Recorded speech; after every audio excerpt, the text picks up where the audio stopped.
Boa tarde a todos. Nós vamos dar início à nossa reunião com a leitura da paginazinha Ouvindo o Convite de Jesus.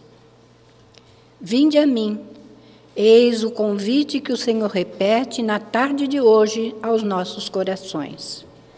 Através dos séculos, tem Ele nos feito esse convite e, apesar da insistência do convite, muitos têm buscado outras soluções para vencerem os seus problemas e as dificuldades, para superarem as lutas, nem sempre optando por soluções mais afinadas com as leis de Deus. Por isso mesmo, muitas almas têm acumulado, através dos tempos, mais dores e sofrimento. Nesta tarde, renova-se o convite do Senhor, chamando-nos para que aprendamos com Ele, que é manso e pacífico, que está plenamente sintonizado com Deus. Convida-nos Ele a confiar ao seu coração nossas dores, angústias, aflições, sofrimentos.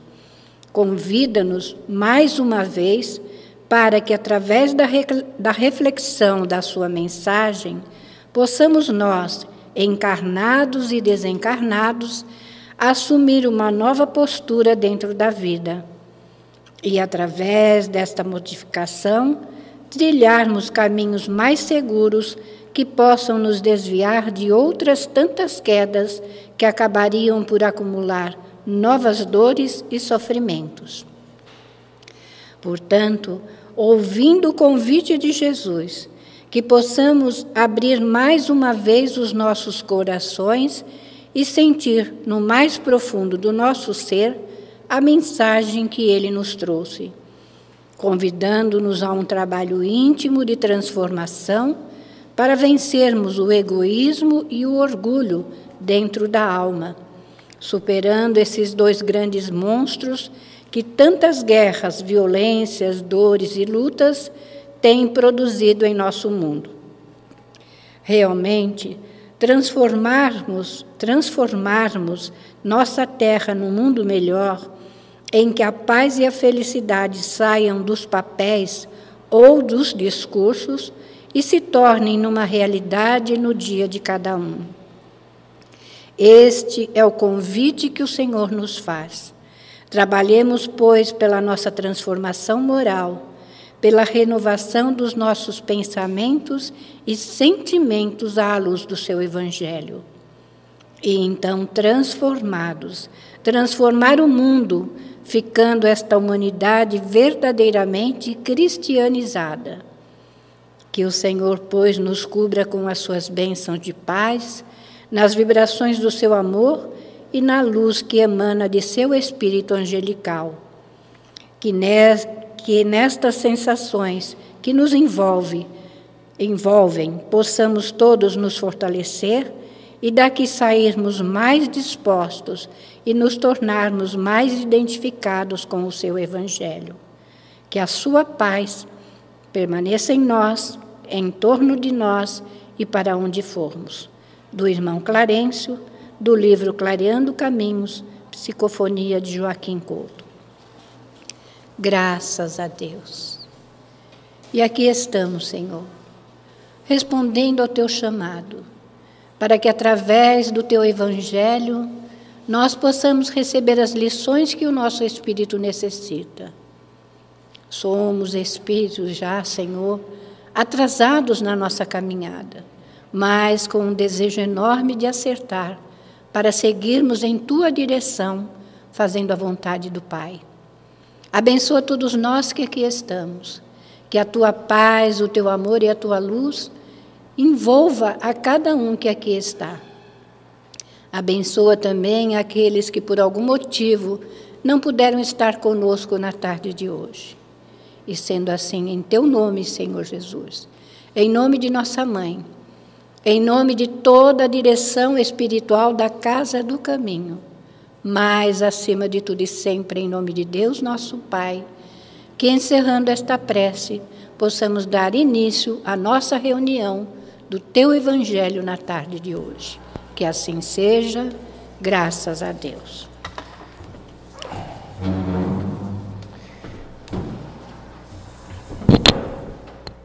Graças a Deus, graças a Jesus. Disse, me falou que eu posso tirar a máscara. Deixa eu falar que eu já estou acostumado, né? Tenho dado aula com máscara há um tempo, mas é muito mais confortável sem ela. Meu nome é Cláudio, nós estamos aqui na Casa do Caminho. A gente vai fechar o capítulo 3 do Evangelho segundo o Espiritismo hoje, estudando os itens de 13 a 19. Né? Eu só vou retomar o dito bíblico do início do capítulo, para a gente reformular na nossa cabeça o que a gente vem estudando. Né? Então, no item 1 do capítulo 3 do Evangelho segundo o Espiritismo, está escrito: que o vosso coração não se turbe, crede em Deus, crede também em mim. Há muitas moradas na casa de meu Pai. Se assim não fosse, eu já vos teria dito, porquanto eu vou preparar lugar para vós. E depois que eu tiver ido e preparado o lugar, voltarei. Eu vos retirarei para mim, a fim de que lá onde estou, vós estejais também. Está em João, capítulo 14, versículos de 1 a 3. Eu fiquei pensando muito sobre o que falar nessa palestra, assim, porque é um campo muito vasto, assim, o tema. Então ele vai falar do mundo de provas e expiações, no item 13, 14, 15. Depois ele vai falar no regeneração, no 16, 17 e 18. E no 19 é feito um apanhado. Curioso, né, que eu só percebi agora que as 3 mensagens são de Santo Agostinho. Eu achava que só uma era dele. E é interessante observar isso porque é um espírito que está direto ligado, né, profundamente na causa da renovação do planeta. E ele traz essa informação, né? Então, para basear a fala sobre esse tema, antes a gente tem que pensar na lei de progresso. Porque tudo progride no mundo, tudo progride. Se a gente pensar de coisas pequeninas às coisas grandiosas, tudo avança. E essa progressão, ela é contínua, ininterrupta. Eu sei que a gente olha para o nosso planeta hoje e a gente pensa que a gente voltou alguns passos. Mas isso não é uma verdade. A verdade é que está tudo prosseguindo, a gente vai analisar melhor quando a gente estiver falando da transição planetária, né? Porque já que a gente está entre o mundo de provas e expiações, está nesse momento, é importante a gente falar sobre isso. Na questão 778 do Livro dos Espíritos, ele pergunta, né, Kardec: pode o homem retrogradar para o estado da natureza? É respondido: não. O homem tem que progredir incessantemente e não pode volver ao estado de infância.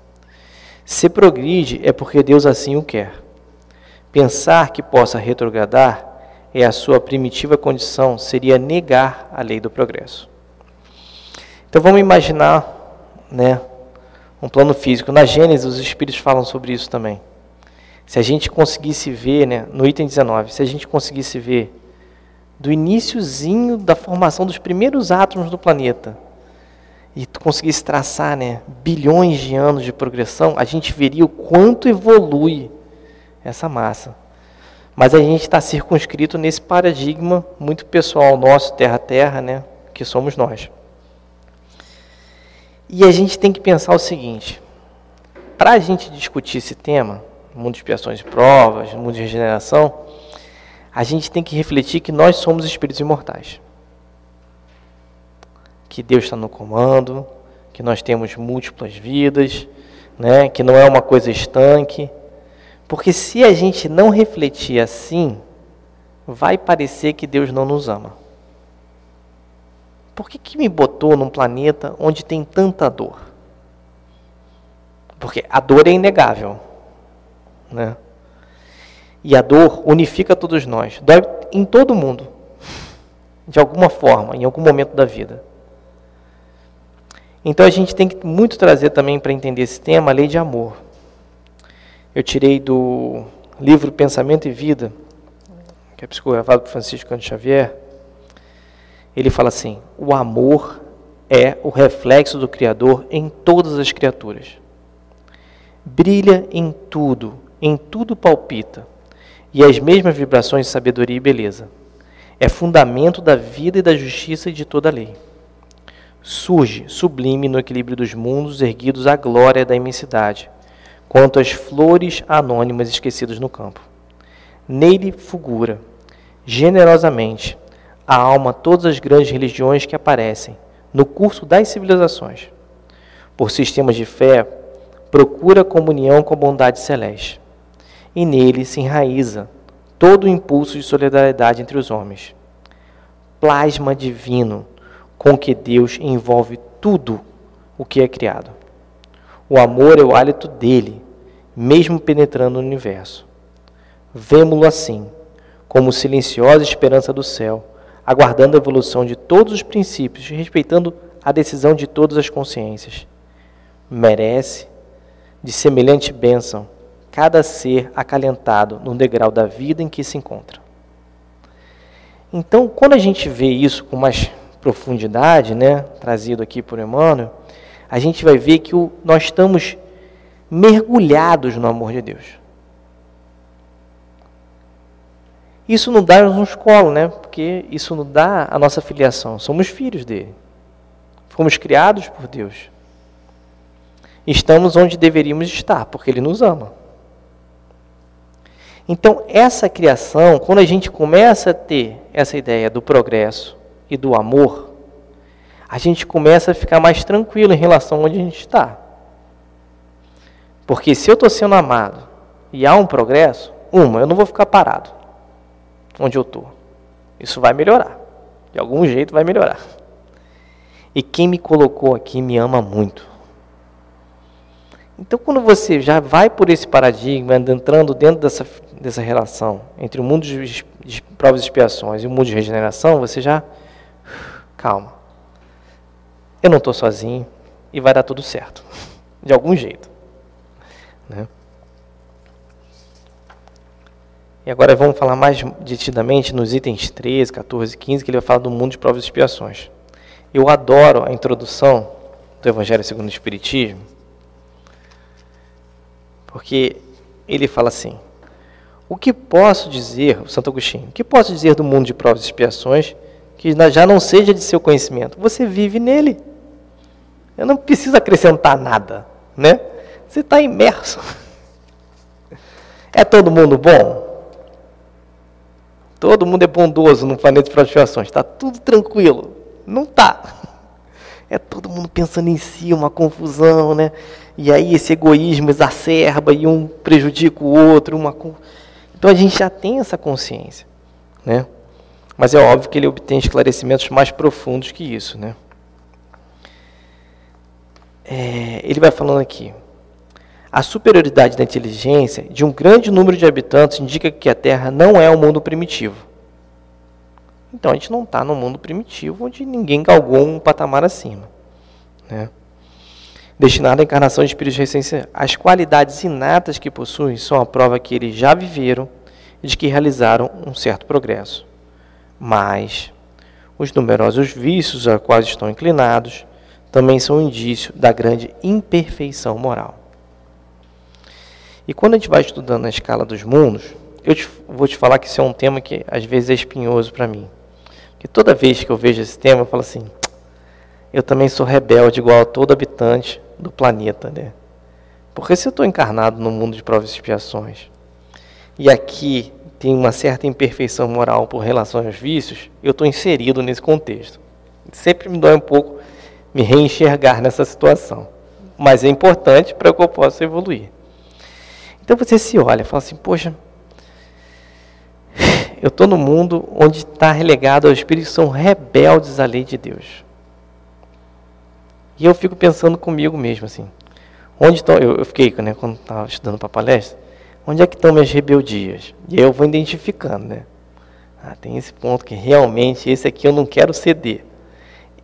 Maior parte das vezes eu sei que eu tenho, mas eu não quero. Se a gente for investigando nossos pensamentos, começar a olhar para nós mesmos, a gente vai observar que tem vários pontos que a gente não quer ceder. É que a gente sabe que está errado. A gente não cede ou por orgulho ou por vício. Eu sei, eu não quero porque eu gosto. Né? Eu já vi muita gente, né, é uma frase que eu escuto muitas vezes. Eu não tenho sangue de barata para engolir isso. Normalmente, quando essa frase é dita, é ladeira abaixo. Né? Você nunca vai ficar no ponto que você estava espiritual. Você vai descer. Sua vibração vai cair. Porque eu não posso ser ofendido dessa forma. Como é que eu vou ser ofendido dessa forma? Como é que eu, sendo eu, posso escutar isso? E não quer dizer que o que você escutou, o que fizeram contra você, realmente não foi algo que te feriu. Não estou negando o ferimento. Te feriu, te machucou. Mas se a gente for voltar a um patamar mais circunscrito, né? O que um bom espírito faria nesse momento? Se ele fosse ferido. Não vou botar Jesus não, porque eu sei que quando eu boto Jesus, mas é Jesus, né? Mas a gente tem que pensar futuramente em Jesus. Mas se um bom espírito fosse ferido, igual eu fui ferido agora, o que fez Madre Teresa de Calcutá quando cuspiram na mão dela?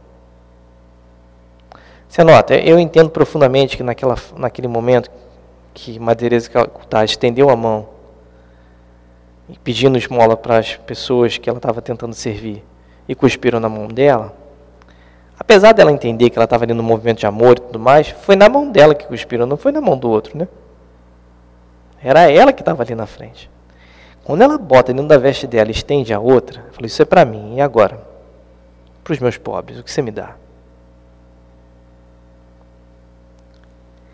Isso é tão profundo que você começa a entender, assim, ele tem uma relação com o mundo e com os outros que é diferente da nossa. Porque eu, sinceramente, porque assim, a gente oscila muito, né? Eu vejo isso claramente. Dependendo do dia, eu voava em cima do cara. Se pegasse no final de dia já irritado, ia ser uma confusão. Né? Não falando início de dia. Início de dia, quando a gente tem um hábito de fazer a prece de manhã, fazer uma leitura, a gente até ainda está bem, mas pegar no final do dia, já vai estar aquela confusão mental. Pegou um engarrafamento, então, veio da Barra para Jacarepaguá, tu vai chegar aqui como? Faz isso comigo mesmo, para você ver o que acontece. Você não aceita, o cara botando a seta, não fala, você não vai entrar aqui não. Não vai entrar. A gente é assim, né? Se a gente vê o trânsito na cidade, a gente vai ver que a gente está bem atrasado coletivamente, né?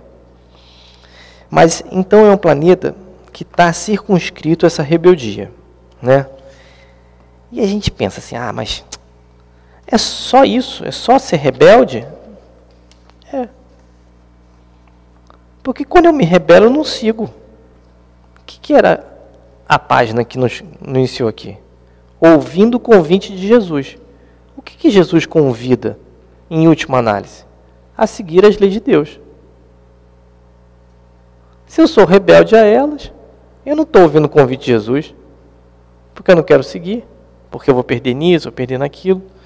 Então eu fico sempre pensando com isso, né? O mundo de provas e expiações, ele é um mundo de dores, realmente, porque são espíritos que não querem seguir adiante. Então eles se seguram nas coisas. Como a lei do progresso é uma questão inexorável, ela vai acontecer, o progresso vai me empurrando para frente, vai me arrastando. Isso vai doer. Eu não optei seguir pelo amor, não optei. Então vou seguir pela dor. Então a gente vê isso em todos os nossos conhecidos, né? Em exemplos, né, que a gente vai vendo. Então as pessoas encarnam realmente com planos encarnatórios. Não estou falando daquilo que a gente causa nessa vida, estou tentando só com plano encarnatório estrito, né? Aquilo que a gente tem que passar a partir do momento que a gente nasceu, ou que a gente vai passar, né? E aí, a gente tem aqui, no livro A Caminho da Luz, ele vai falando, né, de espíritos que são exilados de outro planeta, nesse momento mais ou menos que a gente está vivendo agora, entre o mundo de provas e expiações para o mundo de regeneração, que vai acontecer, independente da gente querer ou não. Em Exilados Capela, ele traz isso, né? Que espíritos que habitavam uma outra estrela, né? Um outro planeta, né? Circulando uma outra estrela. Eu achei a constelação, que eu não sabia onde era direito, agora eu achei. Eu sei até qual é a estrela. Já. É perto da... inclinada assim, tem uma constelação que é do Caçador, que o cara parece estar segurando um arco, é na diagonal dela. Então, nesse lugar, falava que era uma estrela maior do que o Sol. Quando a estrela é maior que o Sol, ela consegue gerar mais planetas girando em volta dela, porque eu tenho mais massa, né? E quase todos os planetas daquele lugar já tinham passado dessa patamar de mundo de provas e expiações. E ele era um dos últimos. Né? É mais ou menos o que está acontecendo exatamente com a Terra nesse momento. Nós somos um dos últimos do nosso sistema solar. Nós somos o último, na verdade, que está nesse patamar de provas e expiações. E acontecia isso lá também. Então, nessa constelação, né, no orbe de Capela, haviam milhões de espíritos rebeldes. Aqui fala. Alguns milhões de espíritos rebeldes lá insistiam no caminho da evolução geral, dificultando a consolidação das pessoas, consolidação das penosas conquistas daqueles povos cheios de piedade e virtude. Mas uma ação de saneamento geral os alijaria daquela humanidade que fizera jus à concórdia perpétua para a edificação de seus elevados trabalhos. As grandes comunidades espirituais, diretoras do cosmos, deliberaram, então, localizar aquelas entidades, aqueles espíritos, que se tornaram pertinazes no crime aqui na Terra, longínqua. Então, como é que aconteceu isso? Havia transição lá, que a gente está vivendo agora. Então, mundo primitivo, primeiro mundo de provas e expiações, mundo de regeneração, mundo ditoso e um mundo mais puro, além do ditoso, que agora me esqueci qual é. Mas a gente está distante, então vamos ficar só nesses 4 primeiros. Então tem o mundo de regeneração, mundo de provas e expiações, e está indo para o mundo de regeneração. Quando isso aconteceu naquele planeta, juntou-se uma pleia de espíritos, fizeram uma reunião, determinaram: todos os espíritos são rebeldes à lei de Deus nesse planeta e não querem largar essa posição para ir para o mundo de provas e expiações, serão colocados no planeta Terra. É muito longe, eu acho que são 42 anos-luz de distância. Eu não sei se vocês têm a compreensão, a velocidade da luz é mais ou menos 300 mil quilômetros por segundo. Então, são 42 anos nessa velocidade. Então, você cruza até lá. Assim, em termos astronômicos, não é tão distante assim, mas é longe, né? E eles vieram para cá e encarnaram. Quem quiser curiosidade, depois leu A Caminho da Luz, você vai ver que são diversas raças, eles encarnam, eles são os egípcios, eles são os romanos, né? São os hebreus, e aí vai indo, e eles vão formando essas classes da antiguidade. Tanto é que no nosso planeta, quando a gente vê a história do planeta Terra, a gente vê que vinham raças primitivas, com algum grau de arquitetura, algum grau de formação, e de repente, quando esses vêm, tudo se torna diferente. Eles são espíritos de conhecimento. E quando eles encarnam aqui, o planeta evolui em termos intelectuais muito tempo. Então, eles fizeram aquela pirâmide de Gizé que até hoje temos dificuldade de entender como foi processado com o maquinário da época.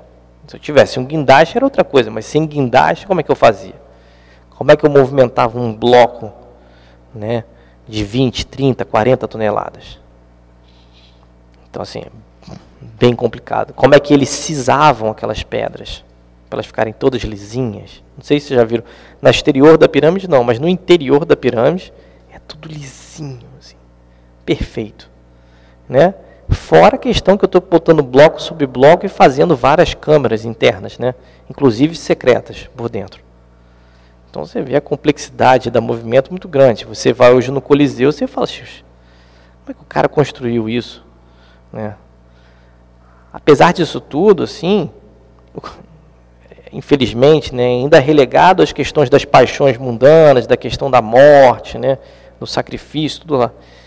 Teve uma ação dentro do Coliseu que eles fizeram uma batalha náutica.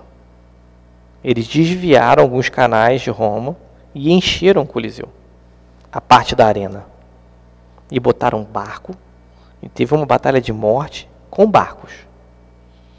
Você imagina o nível de conhecimento para você conseguir, naquela época, com aquela infraestrutura, criar esse ambiente. Acho que o Coliseu era eu não sei o número certinho, mas eu acho que são de 30 a 40 mil ocupantes. Né? Só que era para ver uma sinfonia? Não, era para ver a morte dos outros. Aí está o problema. Porque a gente adere muita inteligência com muita dificuldade moral. E a gente vem nesses tantos. Muitos desses que vieram para um planeta primitivo e se sentiram extremamente violentados, literalmente, porque foram apartados dos seus amores, porque foram colocados numa terra distante, porque foram colocados num mundo onde nenhuma tecnologia existia ainda, com corpos que eles consideravam ruins, brutos, né, para alavancar o planeta. Mas quem os recebeu aqui? Já falar, não foi a população que já existia no planeta primitivo, não. Quem primeiro recebeu eles aqui, foi assim que Jesus recebeu, à luz do seu reino de amor e de justiça, aquela turba de seres sofredores e infelizes. Então você teve o deslocamento desses espíritos, é verdade, eles vieram para um planeta que era mais atrasado em termos materiais do que eles vieram, sofreram pela distância, alguns ainda permanecem na Terra. É falado por diversos espíritos, é falado por Divaldo, é falado por Johanna, é falado por Emmanuel. Alguns ainda permanecem na Terra, mas quem franqueou, quem no final das contas assinou a reencarnação deles aqui? Jesus. Então, a gente voltando aqui, existe progresso? Existe, mas existe amor. Para vocês terem noção, quase todos os egípcios voltaram. Quase todos, na sua totalidade, já voltaram para a capela. Não precisam mais dessa experiência para evoluir. Então, assim, a gente vive esse momento, né? E a gente tem que pensar o seguinte: mundo de expiações e provas. Mas a verdade, como é que a expiação se dá? Então, primeira coisa que tem que acontecer para ver uma expiação: eu tenho que me arrepender. Eu me arrependi. Eu entendi que eu peguei pimenta e botei na comida do outro e não foi legal. Eu me arrependi. Tentei reparar aquilo de alguma forma. Fiz alguma coisa para aquele que eu botei a pimenta na comida. Mas além disso, eu vou ter que passar por uma experiência similar. E essa experiência similar vai ser minha expiação. Muitas vezes, essa expiação já se dá junto com a prova.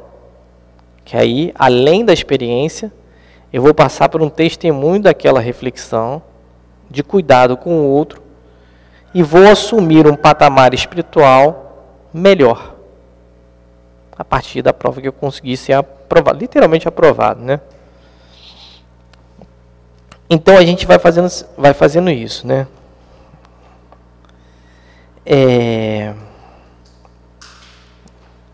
Eu estava vendo aqui no Livro dos Espíritos, né?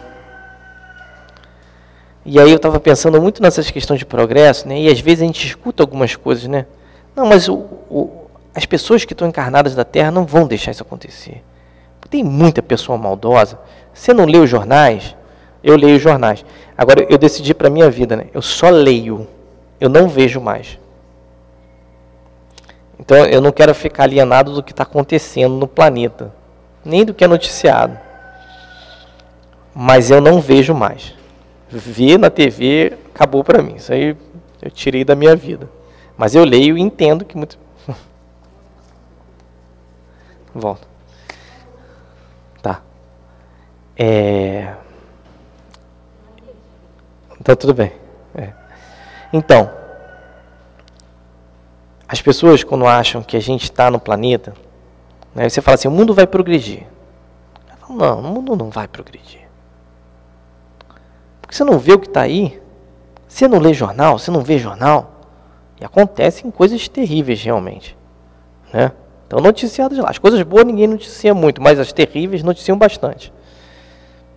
E eu tenho para mim que hoje em dia eu parei de ver jornal, só leio porque me dá mais calma, assim. Eu consigo entender o fato sem sentir tanta dor. Para mim, né?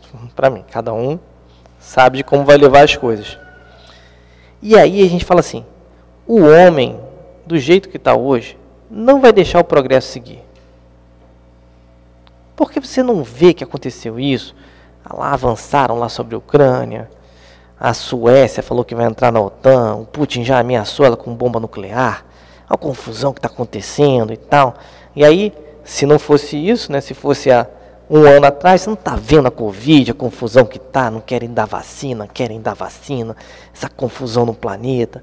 Se a gente fosse um pouco mais para trás, né? Você não está vendo a eleição, como é que está dividindo família. Aí se você fosse um pouco mais para trás, então sempre tem um fato que realmente justifica essa fala. E justifica mesmo. Porque nós somos difíceis e a nossa dificuldade ela é explícita, né? Então fala assim, como é que esses seres vão evoluir? Né?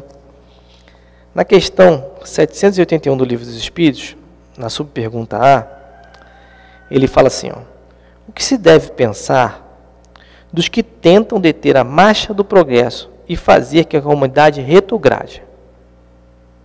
O que você deve pensar sobre isso? Os espíritos estão tentando se curar a evolução do planeta.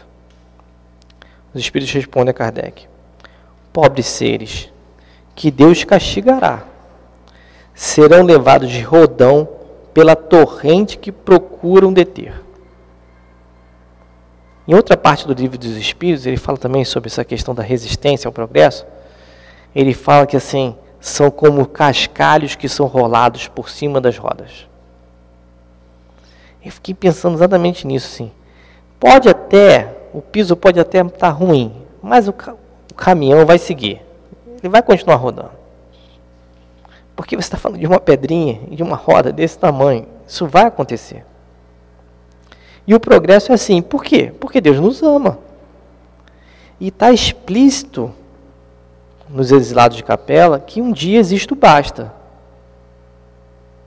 Quer dizer, todos aqueles espíritos que estavam em capela, que não deixaram o planeta prosseguir, em algum momento, investiram neles até o fim. Mas em algum momento falaram assim, desculpa, do jeito que você se apresenta hoje, esse não é mais o seu planeta. Não, mas eu tenho primo, tio... Não. Esse não é mais o seu planeta. Você não pode mais habitar esse orbe. Quão duro deve ser ouvir isso, né?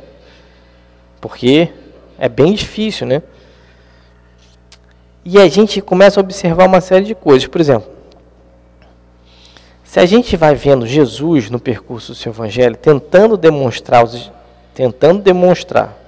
aos apóstolos o que era amar, o que era amor, o que era obediência às leis de Deus, a gente vai ver que nos últimos momentos dele encarnado, quando ele vai ser levado para a crucificação, que inclusive hoje se comemora, é um marco do dia da crucificação de Jesus, Pedro tira uma espada e corta a orelha do soldado. Pedro ia ser morto. Você acha que um soldado romano ia perder uma orelha e o outro não ia perder a vida? Então, quando Jesus reconstrói a orelha do soldado, ele não só dá uma lição, como salva a vida de Pedro. E o soldado fica aturdido, porque imagina, eu também ficaria, você vê uma orelha sendo reconstituída ali na hora. Então, fala, embainha a tua espada. Isso era Pedro. Andou com ele 3 anos. Então tem momentos que a gente é chamado ao testemunho que realmente não é fácil. Nós vamos parar em algum momento os patos, né? Mas a gente tem uma outra plateia, né?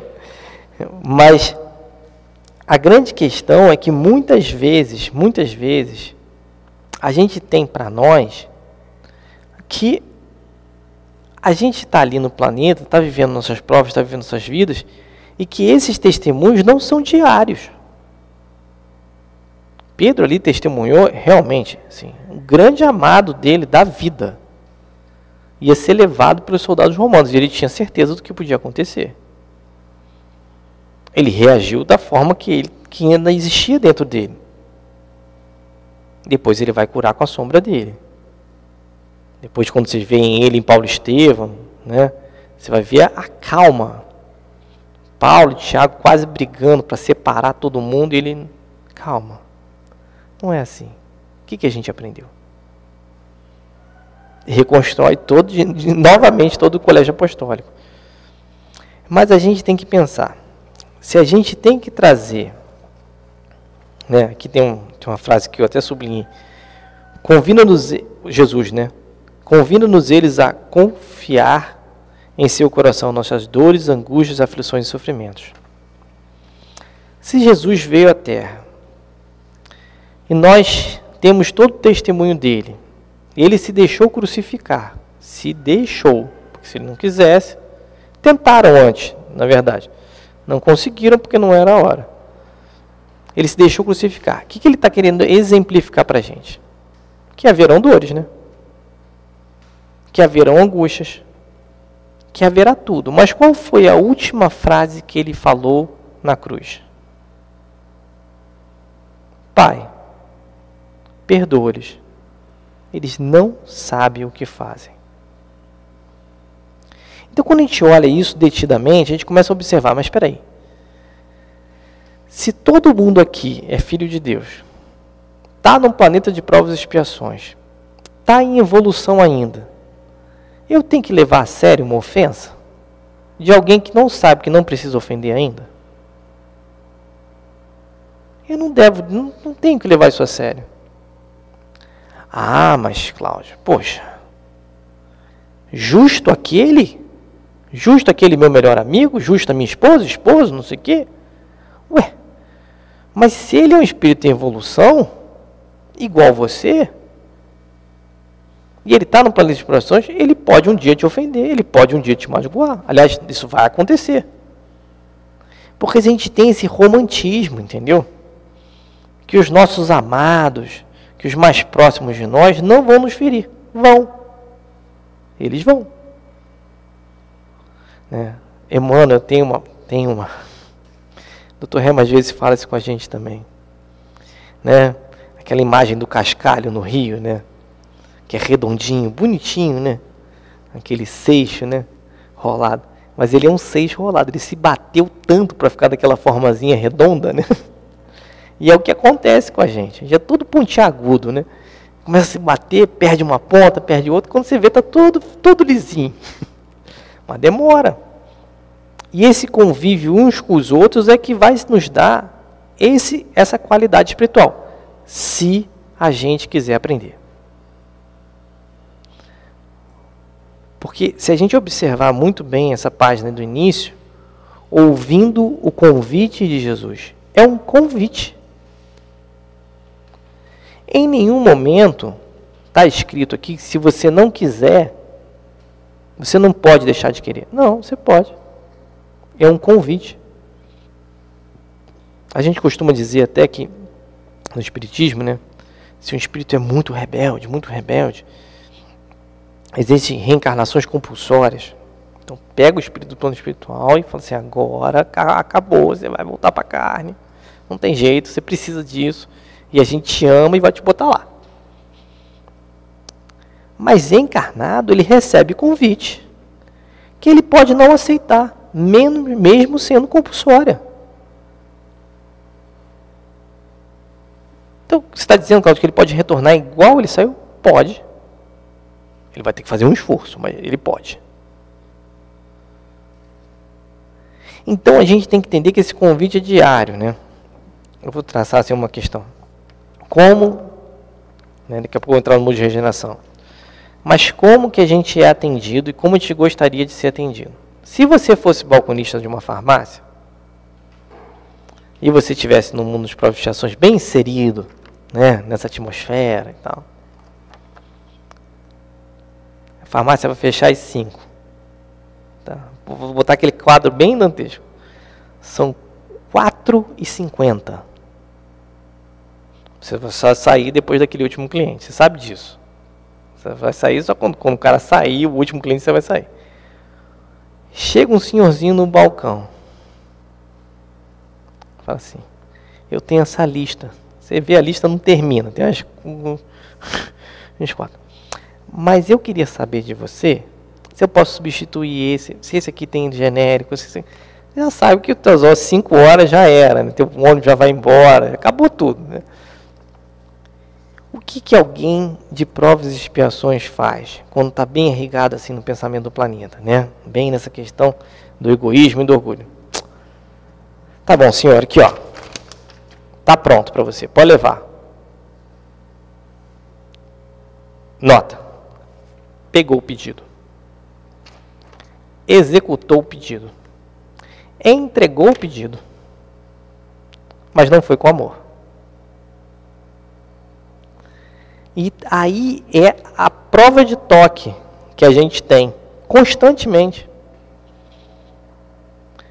Porque esse convite de Jesus é para fazer as coisas com amor. Não é para fazer as coisas de qualquer jeito. E a gente tem essa dificuldade. Outro dia eu estava refletindo sobre minha prática na escola, né? Eu dou aula para adolescente. Eu gosto muito de adolescente, eu acho eles muito engraçados, não? Né? Sempre tem um conflito, parece que você nunca fica monótono com uma turma de adolescente. Monotonia não existe. A semana passada teve cada pergunta e tal. Mas de uns tempos para cá, por causa do espiritismo, eu comecei a enxergar minha prática diária como sendo diferente. E eu habito a mesma escola que todos os meus colegas professores. Já aconteceu muita coisa, já teve muita confusão na escola, como qualquer escola, né? Mas teve muita confusão e tal. E chegou um momento que eu pensei comigo mesmo, estava bem angustiado por conta do trabalho, questões de chefia e tal.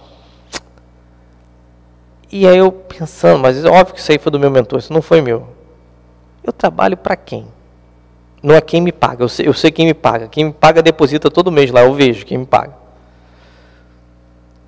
Mas quem me paga é uma coisa. Eu trabalho para quem? Para quem eu trabalho? Eu trabalho para quem está me pagando ou para quem está na minha frente?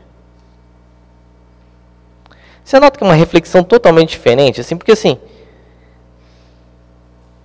no meu caso, tem uma empresa que me paga. Os alunos nem pagam a escola, mas tem uma empresa que me paga. E esse dinheiro vem de algum lugar, né, claro. E a empresa me paga. Mas eu não estou trabalhando para ela. Eu estou trabalhando para quem está na minha frente. Aquele aluno da minha frente é meu foco. Ele é a pessoa mais importante da minha semana, durante o meu período de trabalho. Por quê?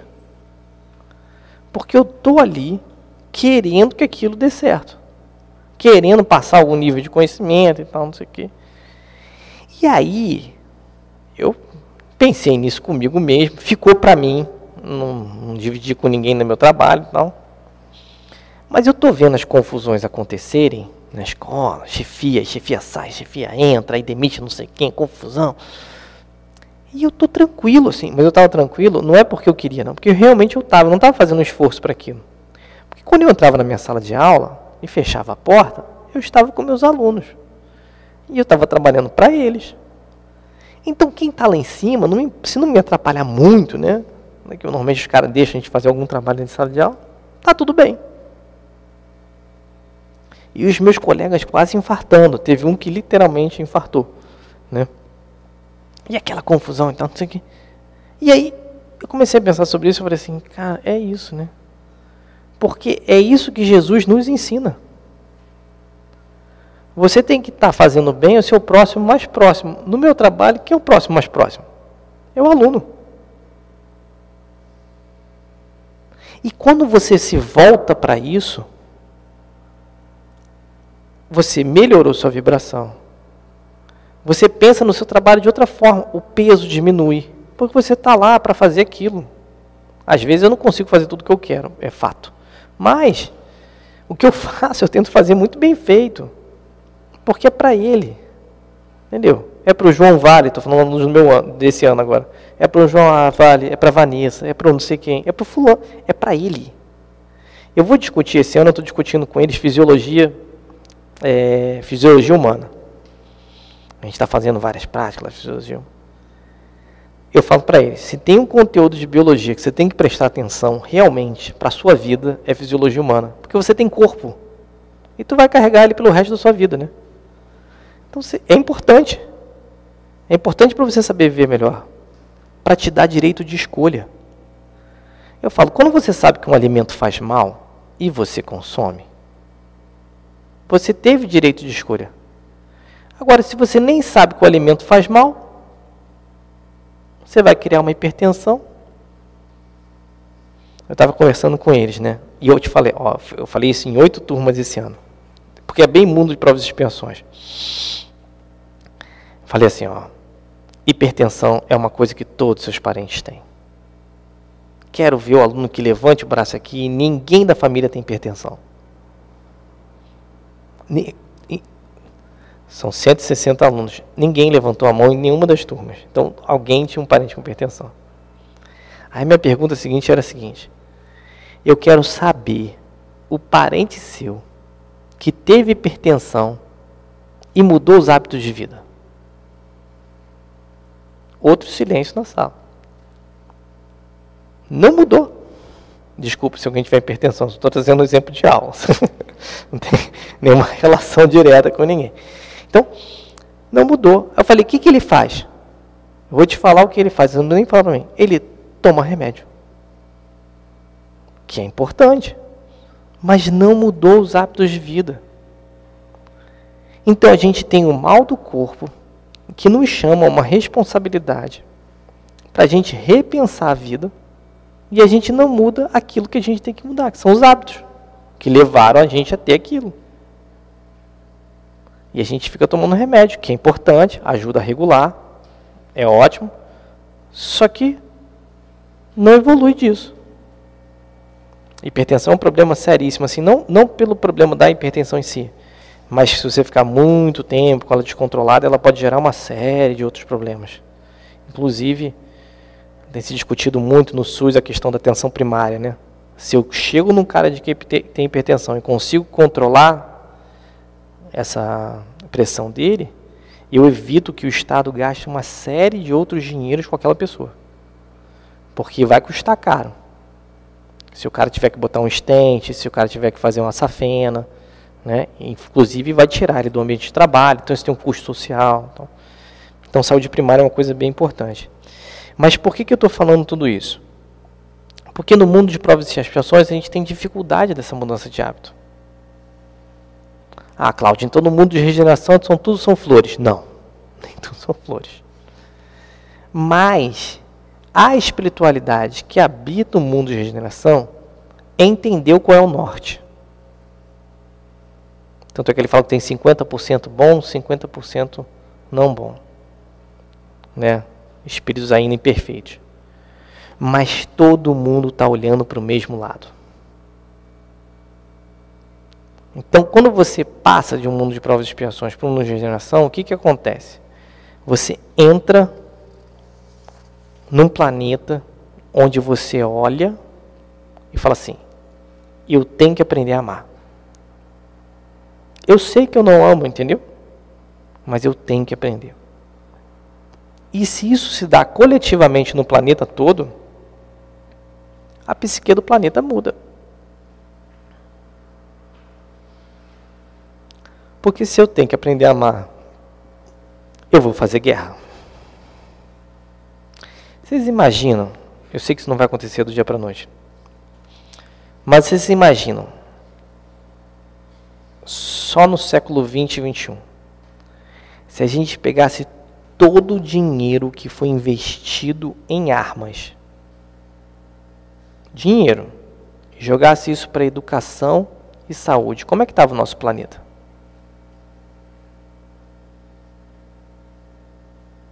Não ia ter fome, não ia ter, nem ter tristeza. As pessoas iam ficar tristes porque um parente morreu, mas é uma coisa pouca, entendeu? Tipo assim. Mas não ia ter mais essa falta de coisas. O dinheiro que a gente investe em armas no mundo é uma coisa assim assustadora. São bilhões e bilhões e bilhões de dólares. Só para você manter viva as áreas de lançamento de mísseis nucleares com ogivas, são bilhões de dólares. Manter viva, funcional. Se eu quiser apertar um botão e ele sair, quanto dinheiro eu tenho que gastar para isso existir parado? Então, você vê como a gente tem dificuldade. E a gente tem dificuldade em todos os campos. Você vê que hoje, no Brasil, que era uma coisa mais velada, né, a questão de ter arma e tal, não sei o que, não é só para as Forças Armadas, já começa uma discussão mais forte sobre isso. Isso é um sentimento nosso. Não, eu tenho que saber me proteger, eu tenho que ter uma arma. Eu entendo isso. Mas onde é que a gente vai ter? Eu entendo o medo. Eu entendo mesmo, porque uma pessoa armada, ela tem uma chance de maior de proteção, em teoria, tá? Mas ela pode ter uma chance de maior proteção. Mas aí, o que vai ser do planeta? Todo mundo vai ter que andar armado? Você imaginou a população inteira armada? Uma briga de trânsito, todo mundo armado? Morre metade. Você entendeu o planeta que a gente quer? Porque assim, é uma visão egoísta. Eu quero me proteger. Eu não quero proteger todo mundo. Então é um pensamento que está atrelado a um planeta de provas e expiações. A questão da arma em si, então, com certeza. E nota, eu repito, eu entendo o medo. Eu já tive sobre situações de assalto, dá medo mesmo. Você não sabe o que vai acontecer. Você tem uma suspeita ali, mas assim, é tenso. Você pode perder a vida ali, você pode se machucar. Normal, a gente tem que ter um sentido de preservação. Não vou mesmo me atirar na frente de uma bala, para quê? Né? Mas eu só quero me proteger. Se eu só quero me proteger, não vai dar certo. Porque o mundo vai continuar sendo violento. Eu tenho uma parente minha que ela tem um pensamento muito interessante assim. E ela mora na Alemanha. E ela estava me criticando quando ela veio aqui no Brasil. Não conversando, nem criticando, estava conversando. Que eu morava num condomínio. E por eu morar no condomínio, eu estava me excluindo dos problemas da cidade. É mentira? Não é mentira. Você bota muros, bota uma segurança para tentar se excluir daquele momento. Então, para quem está fora do muro, tanto faz, para quem está dentro do muro, está tudo bem. É um pensamento egoísta. Imaginar que no mundo de provas de gerações não terá condomínios. Isso é uma certeza. Não terá armas. Né? Não é um mundo ditoso. Nota, nem todos são bons. Mas o pensamento coletivo melhora muita coisa. E ela falou para mim assim, você mora num condomínio, e tudo que ela falou é verdade, realmente, é isso mesmo. Eu estou querendo habitar um lugar mais seguro, é fato. Eu não quero viver violência diária, não quero. Mas se eu quiser tudo isso só para mim, vai dar problema. Nenhum mundo vai ficar são quando eu querendo o bem só para mim, a segurança só para mim, a comida só para mim. Então, se eu tenho alimento, tudo bem. Se o outro está passando fome na rua, está tudo bem, porque eu tenho meu alimento. Mas eu refleti com ela, falei assim, mas quem mora no condomínio maior? Eu ou você? Você mora na Alemanha, um condomíniozaço, né? Todo fechadinho. Só que é um país. Mas está fechadinho. Então, assim, a gente tem essa dificuldade. E eu entendo a crítica social que ela está fazendo. E eu compreendo mesmo. É verdade. Só que a gente tem que refletir isso para todo mundo. Se a gente estiver muito bem no Brasil, mas se as pessoas estiverem morrendo na África, não está bom. Não está bom. Eu me lembro do caso de um garoto nos Estados Unidos, mas isso já é uma coisa que eu vou falar sobre o mundo de regeneração.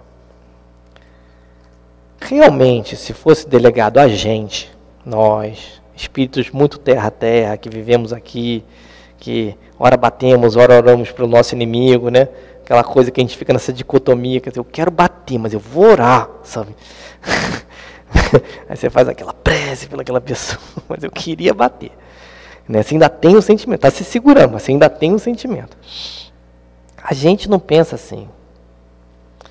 Então, se fosse relegado somente a nós fazer essa transformação do mundo, sair de um mundo de provas e regenerações para um mundo de provas e expiações para um mundo de regeneração, a gente ia demorar mais tempo. Mas como Deus é benevolente, né, bom e justo de natureza, deixa eu ver quanto tempo eu tenho. Ele deu isso para outros espíritos também. Nesse livro aqui, que é um livro que fala diretamente sobre esse tema, Transição Planetária. Fala da tsunami de 2004, né? Fala sobre várias coisas. Divaldo Franco, pelo espírito Manuel Filomeno de Miranda. Ele relata aqui, além da questão do tsunami, explicando que esses desencarnes coletivos são necessários, explicando o porquê disso, quase que explicando por que existiu pandemia antes da pandemia, né? De uma forma bem ampla, né? Ele fala o seguinte: Deus nos ama tanto, eu falo exatamente isso, Deus nos ama tanto que Ele convidou espíritos evoluídos de outro planeta. Não, existem espíritos evoluídos trabalhando para o melhoramento da Terra. Mas esses espíritos são muito ligados à Terra. Então Ele chamou espíritos de outros planetas que não estão ligados à Terra, para reencarnarem, e já estavam reencarnando desde 2004, para propulsionarem a evolução do planeta. Então ele mostra o momento que esses casais se reuniram, esses espíritos vieram, né, para renascer aqui. Então eles vêm, renasciam, estão renascendo, né, agora, são casais específicos, são coletados para essa tarefa e tal, não sei o que eles dizem. E esse espírito, ele vai ajudar a proporcionar. São espíritos que Manuel Filomeno de Miranda, que já é um espírito muito bom, no meu patamar, enxergando ele, né, fala que ele, Manuel Filomeno de Miranda, fica impressionado com a evolução dos espíritos desse orbe. Ele tentou conversar com eles para eles explicarem de onde eles veio. Ele, Manuel Filomeno de Miranda, não conseguiu entender muito bem. Isso eu estou falando porque a gente não está sozinho. Sabe aquela coisa do convite de Jesus? Né? Para a gente fazer o melhor? Deus está fazendo o que é necessário. Vamos fazer o nosso melhor. E fazendo o nosso melhor, a gente vai fazer assim. Eu vou finalizar com isso, né? Sabe aquela pessoa, aquele senhorzinho que entrou na farmácia, você estava atrás do balcão? Para a gente querer habitar o mundo de regeneração bem, ele entrou, você quer sair 5 horas, todo mundo quer sair 5 horas. Ele também quer, se ele estivesse do outro lado do balcão. Mas você vai pensar assim, e se ele fosse meu pai? Como eu gostaria que ele fosse atendido? Então você vai receber a receita, vai olhar nos olhos. Você quer isso? Você quer mais alguma coisa? O que você está passando? Você quer falar algum pouco? Você nota a oportunidade de melhora e a forma de recepção diferente? Toda vez que a gente é recebido num ambiente assim, a gente quer voltar. Tem um posto de gasolina que eu gosto muito de um frentista. Às vezes está mais caro a gasolina lá, mas eu falo, vou abastecer lá, tem ele. Então você quer porque você quer o bem. A gente quer o amor e a felicidade. Então, para esse crescimento, a gente vai ter que construir dentro de nós o amor e a felicidade. E aceitar o convite de Jesus. É isso que a gente precisa fazer por nós. a gente vai amar mais, nossa relação com Deus vai ser melhor e vai ser uma relação com o nosso próximo melhor. E aí, quando a gente abrir os olhos, fechar os olhos e abrir de novo, o mundo já mudou. Bastou a gente querer caminhar. Bem, tinha muito mais coisa para falar, assim, mas a gente tem nosso horário e ficamos todos com Jesus. Pode falar. Fala.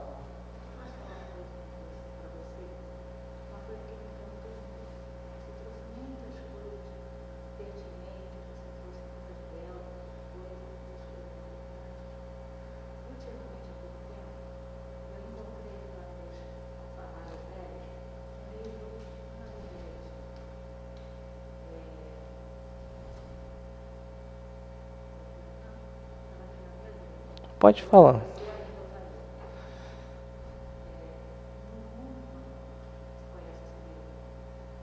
No mundo maior, sim.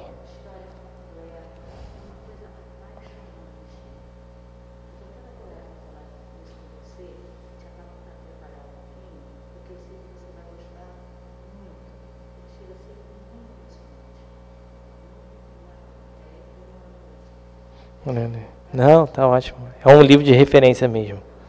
O Mundo Maior é um dos livros belíssimo. Parece um poema escrito de ponta a ponta.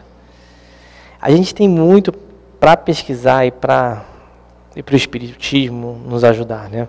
Nessa evolução. Para que a gente possa estar com Jesus, estar tranquilo. E eu sei que às vezes as coisas não são fáceis, mas a gente precisa acreditar nessa melhora e nesse progresso. E fazer a nossa parte. Obrigado a todos. Vamos passar agora para o livro Fonte Viva, pelo Espírito Emmanuel, psicografia de Francisco Cândido Xavier, a lição número 7, pelos frutos. Porque seus frutos os conhecereis. Jesus, no Evangelho de Mateus, capítulo 7, versículo 16. Nem pelo tamanho, nem pela configuração, nem pelas ramagens, nem pela imponência da copa, nem pelos rebentos verdes, nem pelas pontas ressequidas, nem pelo aspecto brilhante, nem pela apresentação desagradável, nem pela vetustez do tronco, nem pela fragilidade das folhas, nem pela casca rústica ou delicada, nem pelas flores perfumadas ou inodoras, nem pelo aroma atraente, nem pelas emanações repulsivas. A árvore alguma será conhecida ou amada pelas aparências exteriores, mas sim pelos frutos, pela utilidade, pela produção. Assim também nosso espírito em plena jornada. Ninguém que se consagre realmente à verdade dará testemunho de nós pelo que parecemos, pela superficialidade de nossa vida, pela epiderme de nossas atitudes ou expressões individuais, percebidas ou apreciadas de passagem, mas sim pela substância de nossa colaboração no progresso comum, pela importância de nosso concurso no bem geral. Pelos frutos os conhecereis, disse o Mestre. Pelas nossas ações seremos conhecidos, repetiremos nós. Graças a Deus. E nesse momento, que os Espíritos do Senhor possam vir ao nosso encontro para retirar de nós todas as impressões negativas, todas as energias deletérias, todos os miasmas e todos os fluidos malsãos. Retirando de nós, sim, todo pensamento impuro, para que eles possam transformá-los e trazer para nós as bênçãos de saúde, de paz, de energia, de equilíbrio e de sustentação.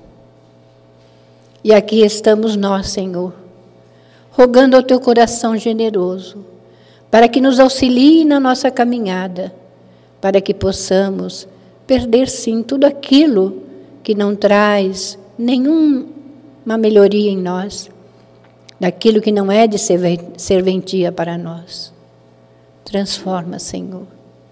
Traz, sim, as bênçãos da Tua paz. Paz essa, Senhor, que possamos construir em nós para contagiar aqueles que estão ao nosso entorno. E rogamos também neste momento, Senhor, que Tu possas abençoar todos os líderes mundiais, trazendo lucidez, discernimento, bom senso, para que eles possam, Senhor, fazer o melhor.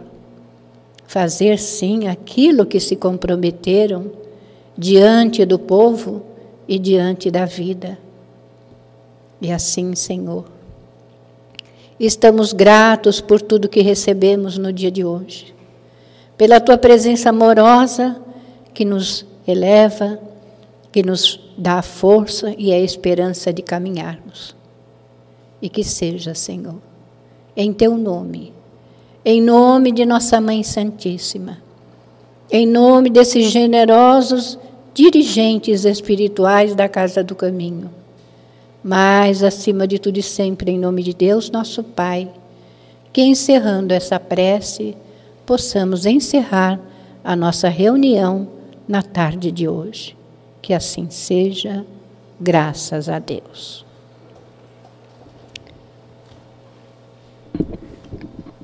Graças a Deus. E lá vamos nós para os nossos pedidos novamente, né? Só para relembrar, né? Da nossa campanha do quilo, da nossa campanha do leite, para a necessidade dos nossos assistidos, que recebem toda primeiro sábado do mês o alimento, porque a fome aí está. Como o Cláudio falou, se fosse investido mais em educação e saúde, nós estaríamos melhor. Mas como a gente está num planeta de expiações e prova, é aquilo ainda que a gente precisa, não é que a gente mereça não, mas que a gente precisa para nos sacudir.